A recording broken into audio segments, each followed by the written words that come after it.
মামা ঈদ মুবারক। ঈদ মুবারক। ঈদ মুবারক মামা, ঈদ মুবারক। মামা কক্সবাজার যাবি নি? হ্যাঁ মামা কত করে? মামা মাত্র 500 টাকা। কি কস মামা 500 করে আয় আরে বাবা বেটা, এটা ঈদের লেগে সম্ভব বেটা বুঝা। হ্যাঁ আইতাম তো মনে কোনি দে 500 টাকা দে। নে মামা 500 টাকা। আয় লেগে দে। মামা নিব সিদ্ধা আইতিয়া নাকি দান গাড়ি দিয়া? আরে না বেটা, দিয়ে দিবা বেটা। তুই 800 আরে টাকা দে। নাকি মামা হ্যাঁ, আয়। তাই কম জায়গায় দিবে। রে মামা গাড়ি কো কুম্বা লাগবে। আরে মামা খার আইবো, তুই চোখটা বন্ধ কর। মানে সব কুল্লু খুলিস না, বুঝছস? হ্যালো দুফলাক আলাই দিয়ে এমবেশো দেখো। আলা তুই সা। এ দেখ কক্সবাজার।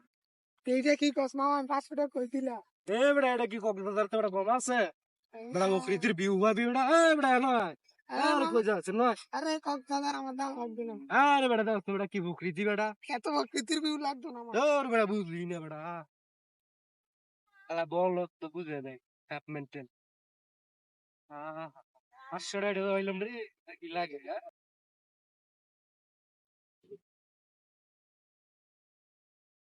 রে আমার টাকা দে। এ বেটা কে টিয়া তোরে? আরে বেটা এই কক্সবাজারের কথা করতেছি আমার টাকা দে। টিয়া নাই দেখি। টাকা দে কইছি। টিয়া না দিলি কি করবি? অনেক কিছু করবি তুই কইছিস কক্সবাজারের কথা এটা কক্সবাজার না। এ বেটা, এটা কক্সবাজার কম আছে? আরে মেয়ে কক্সবাজার কই নেই তো কোন কক্সবাজার? তো কক্সবাজার হ্যাঁ, তোর 500 টাকা দিব কক্সবাজার। দে দে হ্যাঁ, দে তোর তো তার না দি। হইলো না বুঝলি না বেটা, প্রকৃতির বিল্ড বুঝলি না তুই। আয় আল্লাহ